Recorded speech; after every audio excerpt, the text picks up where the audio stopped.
안녕하십니까. 오늘은 이제 과학을 위한 철학, 어, 엘레아파라고 하는, 이제 그리스에서 동쪽에 있는 게 이제, 어, 자연 철학, 그리고 뭐 자연과학적인 요소, 이런 것들이 풍부하게 있었고, 말씀드렸듯이 뭔가 질서 있는 설명력, 뭘로 받느냐 그거는 그렇게 중요한 게 아니거든요. 나중에 이제 사원 소설이나 원자론 이런 것도 나오지만은 그거 자체가 중요한 건 아니에요. 지금도 양자역학 자체가 중요한 게 아니고 상대성 이론 자체가 중요한 게 아니라 그게 종합적으로 넓은 범위를 설명할 수 있느냐가 중요한 건데, 그것 때문에 이제 우리가 거기를 본 거죠. 그래서 이제 그런 걸 연구하는 학자들은 그 과학의 발전이 점점 이렇게 폭을 넓혀가는 것, 그런데 되게 뭐라고 하면 좋을까? 그게 진보다. 그게 이제 과학은 그런 식으로 발전한다. 어느 정도 연속성을 가지면서 포괄적인 설명이 가능해지게. 제가 말씀드렸듯이 뉴턴의 운동 방정식은 그 뒤에 시대가 바뀌면서도 전부 다 그 안에 다 설명이 가능해지거든요. 가능해요. 그런가 하면은 이제 칸귤렘 같은 사람은 아니다. 이 각각은 그렇게 해서 훨씬 넓은 범위까지 설명을 하는 거기에 주목한 게 아니라 뉴턴 방정식이 들어오지. 아인슈타인의 공식에도 우리가 아는 E는 mc 스퀘어 그거 풀어서 쓰면은 다 들어가거든요. 똑같아. 양자역학에서도 운동량 그거 하는 거는 그 거의 같고, 운동량에 대한 건 뉴턴하고. 그러나 완전한 어떤 뭐라고 하면 좋을까, 세계관의 변화가 있다. 이를테면은 질량에 대한 생각 변화, 시공간에 대한 생각 변화, 또 불연 속성에 대한 생각 변화, 확률에 대한 생각 변화, 이런 게 있어서 그 패러다임 변화라고 하는 것이, 그분은 불연속적으로 변한다. 또 바실라르는 이게 연속성이 그래도 있는 거다. 또 포괄적으로 변하고 있지 않느냐. 저는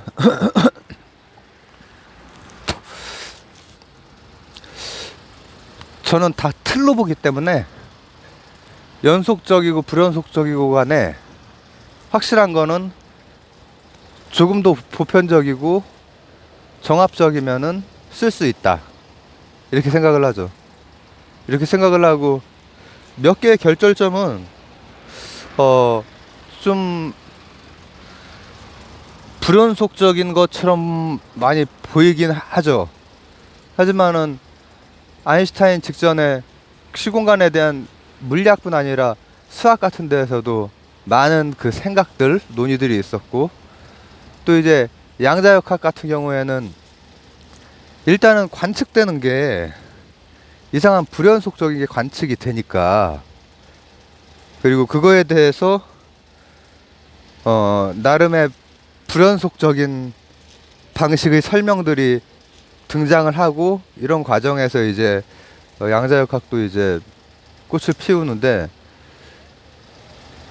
근데 그런 것들처럼 탈레스를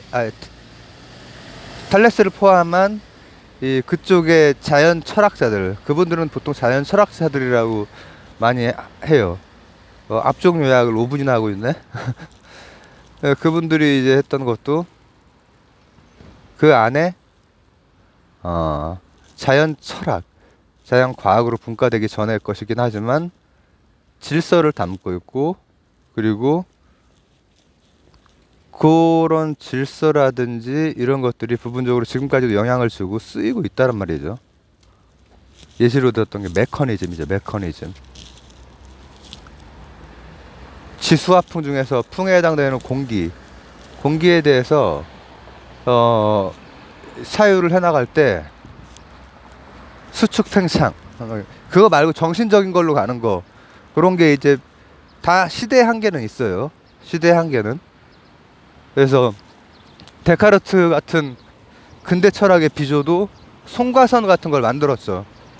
그때도 조밀함과 희박함 요거에 대해서 생각해보면은 연력학이거든요. 연력학적인 아이디어가 있거든요. 근데 나중에 이제 그게 영혼으로, 순수한 건 영혼, 피타고라스까지 봤죠. 그래서 헤라클레이토스, 피타고라스 이 순서로 봤죠. 탈레스. 내가 지금 누구 볼 차례지 그러면 지금? 잠깐만. 탈레스, 그다음 아낙시만드로스, 아낙시메네스를 묶어서 봤고, 그다음 헤라클레이토스를 먼저 본 다음에 피타고라스까지 봤죠. 그다음에 이제 피타고라스는 좀 성격이 다르잖아요. 이제 서쪽 사람이에요. 서쪽. 여기는 좀 더 추상적이고, 그래서 자연 철학자라고 당연히 묶이긴 하지만은 이제 초기 자연 철학자들이랑 달리 조금 더 추상적인 것. 초기 자연 철학자들은 앞에 이론이라고 해도 어떻게 보면은 그 장횡거의 태허와 객형의 관계, 혹은 장제 선생의 이론론적인 그런 차원에서 앞에 이론, 무규정자 혹은 무한자, 책에는 또 그렇게 나오기도 하죠. 근데 이쪽은 이제 질서를 수로 보기도 하고, 피타고라스처럼. 그리고 이제 진료보다 형상, 그리고 이제 전체적인 형이상학을 세우면서 어떤 특징이 있냐면은, 제가 오늘 볼 엘레아 학파는 크세노파네스 그리고 파르메이데스가 가장 중요해요.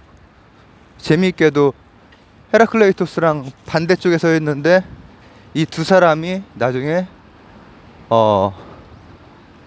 자연과학에도 되게 영향을 많이 주고, 기독교에도 영향을 많이 주고, 기독교뿐 아니라 그 아브라함익 종교 세계 전부 다, 유대교, 기독교, 뭐 저기에도 이슬람교 다 영향을 많이 주고, 이제 나중에 끝판왕 플루토누스, 그건 헬레니즘식의 플라톤적인 생각을 가진, 어쨌든, 그리고 제논까지를 이제 지금은 보려고 하는 거예요. 근데 이제 과학을 위한 철학이기 때문에 자, 뛸까 말까. 빨리 걷자. 시선이 바뀌었습니다. 며칠 약 때문에 고생을 해가지고 시간이 어떻게 가는지를 막 모를 정도로 몸 상태가 힘드네. 자, 크세노파네스는 제가 뭐 할 때 얘기를 했냐면은, 피타고라스를 엄청 비판했던 사람 중에 한 사람, 나머지 한 사람은 헤라클레이토스는 훨씬 더 본질적으로 신은 그러한, 이 사람도 신을 믿었지. 신은 그러한 게 아니라, 이 사람 자체에서 신학의 그 샘물이 늘 나오는 그 분이니까. 왜냐면 디바인한 거에 대한 것에 대해서 사유를 하고 메타적으로 보고, 그리고 개별 그 쪼꼬미들에게, 야, 니들은 그냥 박식할 뿐이다, 그 위쪽의 섭리를 봐야 된다, 메타적으로, 뭐 이런 얘기를 하셨으니까. 근데 그런 차원에서 신비화되고 이렇게 되는 그 오르페우스교를 굉장히 비판을 했다면, 이분은 문화 상대주의론적으로 이제 비판을 했다고 그랬죠. 여러 곳을 갔더니 다 신을 자기랑 비슷하게 생긴 신으로 하는 거야. 자기하고 비슷하게. 심지어는 외부에서 온 신도 자기랑 비슷하게 그려. 예수님은 태어난 곳이 중동이고 중동 사람이잖아요. 지금의 그 이스라엘은 동유럽에서 러시아까지 그 피가 많이 섞여 있는, 종교가 유대교거나 엄마가 유대계면은 유대인이라고 해요. 그래서 이스라엘 그 주의가 될 수가 있는데, 지금은 그렇지만 그때는 완전히 이제 그 고대니까 아랍분인데, 예수님의 그 그려진 모습은 다 유럽의 잘생긴 청년이거든요. 심지어는 외부에서 온 신도 자기화 시키는 거예요. 자기 모습 중에서 좀 잘생긴 모습으로 그리는 거야. 근데 이 사람은 이제 그런 차원, 그런 정도 수준에서 비판을 했는데, 이 사람이나 제가 지금 묶은 세 분은 공통점 하나가 있어서 모는 거예요. 바로 일자라고 하는 거예요. 일자.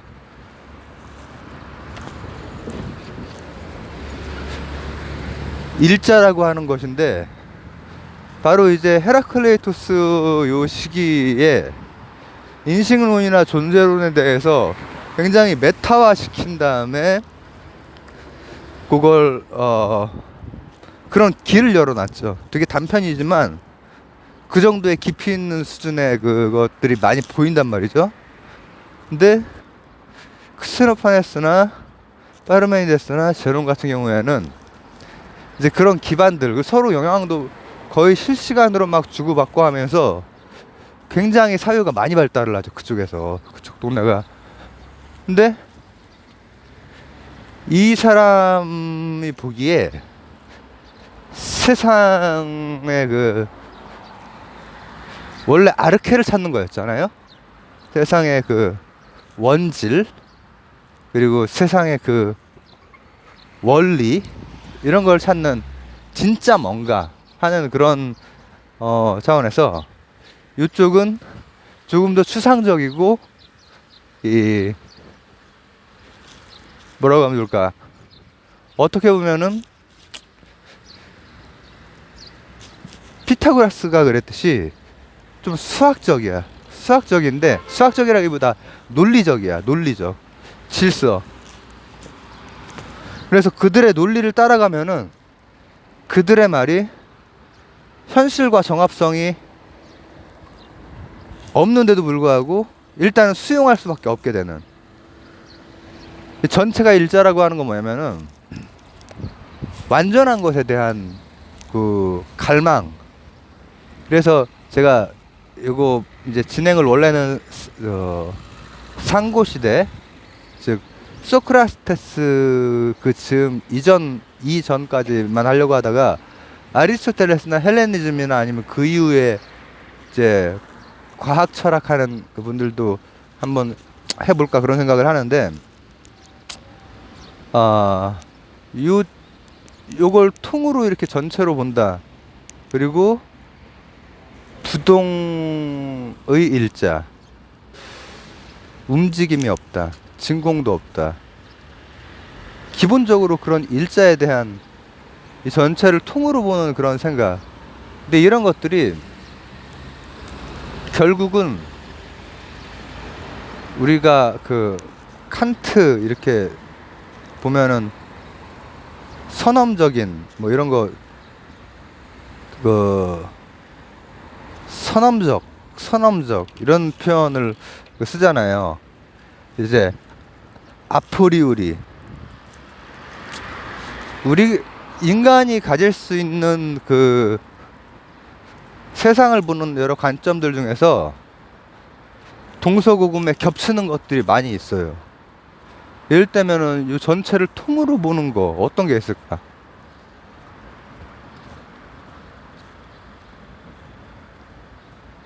인도의 베단타, 또 아브라함익 종교의 그노시스, 또 동양의 삐졌네 갑자기. 동양을 제일 늦게 하니까 삐졌나 보네. 동양의 노장, 이런 거 보면은 다 각각은 다르지만 뭔가 이 전체 통으로 보는 거, 그리고 합일 되는 그것, 그렇게 아포리오리하게 요 사피엔스들이 보는 그런 관점들이 있고, 분석적 관점, 또 뭔가 논리를 세우는 거, 이런 것들을 여기저기서 나름대로 다 했단 말이죠. 근데 그리스 같은 경우에 이제 지금 이제 그리스 로마 그 원료로 된 데가 세상을 많이 잡고 있으니까 거기를, 그리고 연구가 많이 됐지. 그러니까 우리가 알고 있는 근현대 철학자들, 과학자들이 그런 걸 연구를 많이 했단 말이죠. 우리나라 이렇게 고전 연구할 게, 고전 그 남아있는 우리나라 글은 사실 좀 빈약하죠.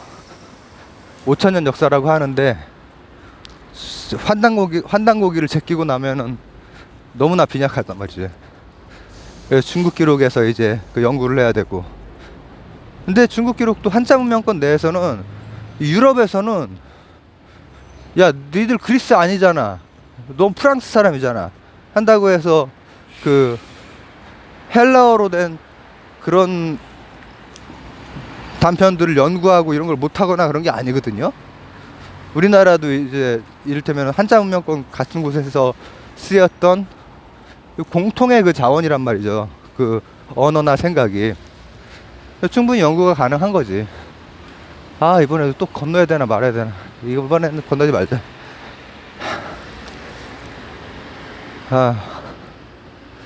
약을 못 먹을 것 같은 생각이 많이 들어요. 힘들어. 그냥 티나지 않게 힘든 막 그런 뭐가 있어요. 뭐 설명할 수가 없어요. 아주 티나게 힘든 경우도 있고 좀 다르게 힘든 경우가 있는데, 지금은 후자 케이스. 기대를 많이 했는데. 근데 그런 방향을 가지고 있었던 사람들인데, 특히 파르메니데스 같은 경우에는 일자에 대한 그 생각이, 이게 이제 기독교 때 그 얘기를 했던 건데, 이를테면은 지금 뭐 이제 완전히 더운 시절이 돼버려가지고 꽃은 별로 없네. 나무들이 있어. 나무들이 저쪽에 나무들이 많이 있는데, 무슨 나무 하다 보면은 같은 종류의 그 나무는 묶이죠. 그리고 나무 전체도 묶을 수 있죠. 식물 전체도 묶일 수 있죠. 생물까지도 묶을 수 있겠죠. 이건 나중에, 그래서 아리스토텔레스까지 나중에 해야 될 것 같아요. 아리스토텔레스가 이제 그거 하던 사람이거든요. 명제와 집합하면서 카테고리 나누던 사람이에요. 이제 그런 영향으로 유클리드 같은 경우에도 그런 질서 있는 제가 이제 클래스가 다른 명제들에 대해서 설명한 적이 있어요. 유클리드 하면서. 근데 이걸 포개가다 보면은 결국은 포개고 끝까지 가다 보면은 통으로 하나만 남는다는 얘기야. 근데 이것까지는 이제 괜찮은데, 이 사람이 이제 이분이 논리적으로 끝까지 이제 가본 것이 뭐냐면은, 일자고 뭐 아주 불생불멸의 또 부동의 그냥 통 하나, 그리고 그리스적인 어떤 완전체인 구로 보는 그 시각, 이런 것들이 아주 그 이후에도 영향을 되게 많이 미쳤죠. 근데 그거는 과학하고는 좀 이제 거리가 있지 않냐. 그럴 수 있는데 그 이후에 제가 지금 말한 게 과학하고 거리가 있지 않냐. 난 잘 안 끄덕여진다. 나중에 한번 그 단편들 보세요. 보시면은 끄덕이기 좀 힘든 부분도 있고, 또 이제 제논의 역설 같은 경우에는 끄덕일 수는 있어. 근데 반박도 할 수 있겠지. 이제 다른 이제 뭐 베르그송이라든지 헤겔이라든지 아니면은 수학 공부하시는 분들은 반박도 충분히 할 수 있지만은 일단 끄덕일 수는 있거든. 진짜로 요 반을 지나고 반을 지나고 반을 지나고 이게 틀린 말은 아니니까. 근데 그 시기에도 그 얘기가 끄덕일 수 있는데 이거 좀 이상하다. 이거 세상을 제대로 설명하는 것 같지는 않은데 이런 생각들이 많았던 거야. 그래서 그 시기에 거의 바로 뒷시기에 이제 소크라테스 시기 바로 직전에 거의 겹치는 분들도 있고, 드디어 이제 제가 아주 더 깊게 얘기할 엠페도클레스 사원소설, 이건 앞쪽에 막연한 지수화풍이랑 다른 거예요. 그리고 데모크리토스, 그리고 아낙사고라스, 이런 쟁쟁한 자연 철학자들이 그리스 시기 상고 시대 그 직전에 등장을 하는 거예요.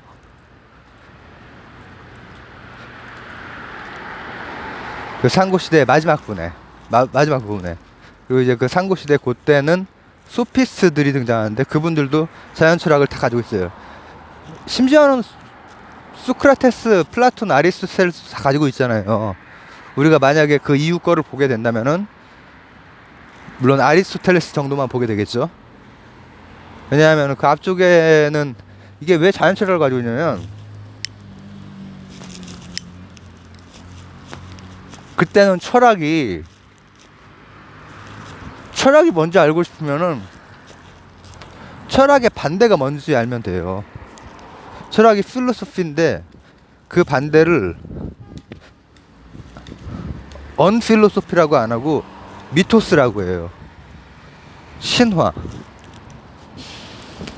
이제 현대에는 신화에 대해서 연구도 되게 많이 하고 해서 거기에서 또 하나의 셈이 돼서 신화가 상징하고 있는 것들, 뭐 이런 것들에 대해서도 연구가 활발하고, 우리가 신화를 벗어난 그 세상에 살고 있는 게 아니거든요. 늘 어떤 신화 속에서, 어떤 이야기 속에서 살고 있어요. 공유된 이야기 속에서. 그래서 이제 그런 것도 활발하지만 그때 당시에 굉장히 이성적으로 필로소피라고 하는 게, 그래서 그 전체를 담아야 되는 거야. 그래서 형이상학 전체를 세워야 되는 거야.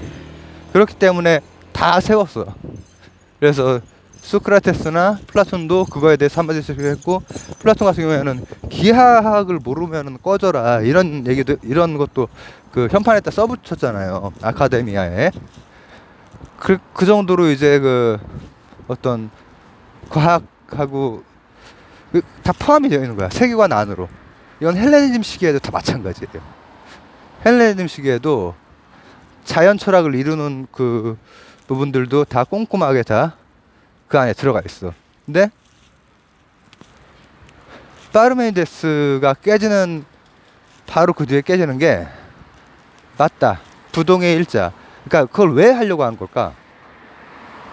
영원한 거, 영원하다기보다 가시적인 것 너머에 진짜인 것을 찾으려고 하는 그 들끓는 그 탐구욕 때문에 그렇게 한 거예요. 근데 그 바로 다음 시기에, 아니 일자는 일자인데 일자가 여러 개면 되지 않느냐, 마치 그 라이프니츠처럼 그런 생각이 그 바로 다음 시기에 나오는 거예요, 자연 철학에서. 그러면서 엠페도클레스, 이건 다음 시간에 얘기하겠지만은, 제논 얘기도 아직 못했네. 제논의 역설은 뭐 많이들 아실 테니까 다음 시간에 좀 더 추가를 하든지 할게요. 왜냐면은 운동도 불가능하고 진공도 없고 물하고 하는 건 없고 이렇게 되거든요. 그러다 보니까는 논리적으로는 떨어지는데 질서는 있어. 그 사람들의 글에 그런 말에 글과 말의 질서는 있는데 현실 부합적이지 않은 것을 설명하기 위해서 바로 다음 철학자들이 바로 그래 그런 부동의 일자들이 여러 개 있으면 되지 않느냐. 그러면 운동도 설명이 중요한 건 변화와 운동을 설명을 했어야 되거든. 그때 당시에는 변화와 운동 이게 그때 당시에 어휘의 부족으로 현대적으로 우리가 그 생각하고 있는 변화, 운동, 인력, 철력 이런 것들이 다른 어휘로 막 사랑과 미움 이런 걸로 쓰였어요. 그런데 실제로 이제 그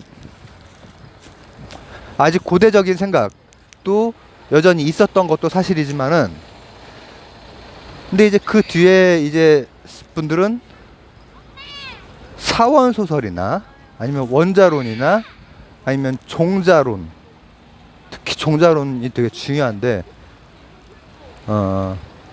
종자론만 좀 다르죠. 그 시기에서 어떤 면으로는 근데 이런 것들을 펼쳐나간단 말이죠. 근데 그 펼쳐나갈 때 중요한 게 이 앞쪽 엘레아 학파가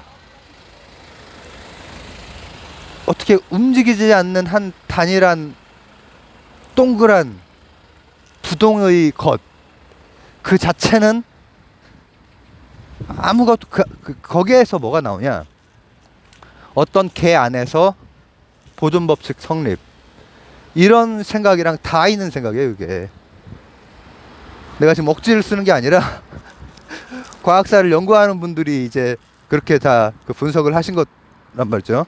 다 있는 생각이에요. 보존의 법칙. 근데 그것뿐 아니라 운동을 설명하고 좀 더 정합성 있게 설명하기 위해서 그 다음에 후기 자연 철학자라고 하는 제가 방금 말씀드린 그런 철학자들이 나오죠. 네, 그것에 대해서는 다음 시간에 얘기를 하도록 하고 제가 지금 제논의 역설 그 부분을 하려다가 시간이 좀 길어져 버리고 힘들어가지고 이제 중단을 할 텐데 그건 제가 뭐 따로 찍든지 다음 시간에 조금 언급을 하든지 그 별거 아니니까 제논의 역설은 결국은 이제 어떤 문제냐면은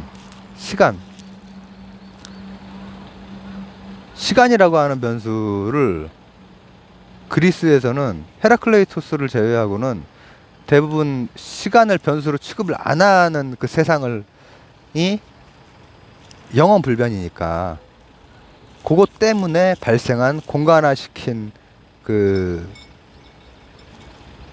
공간으로 이제 포착을 하는 거예요. 공간으로 시각화된 걸로. 그리고 이제 말씀드렸듯이 이 바로 뒤에 나올 그 철학자들까지는 가시적인 거 너머에 가지적인 것을 찾지만 그 뒤에 소피스트들은 가시적인 걸 또 끄덕인단 말이죠.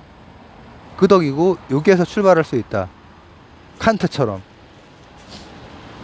그래서 그 여러 측면이 있어가지고 제논은 다음 기회에 간단하게만 얘기하자면은 시간 변수가 없는 완전한 걸 찾고 싶은 거야. 이제 그런 베이스 안에서 실제로 경주를 사고로 이렇게 해봤더니 반 쫓아가도 결국 못 쫓아간다는 거죠. 네, 이상입니다.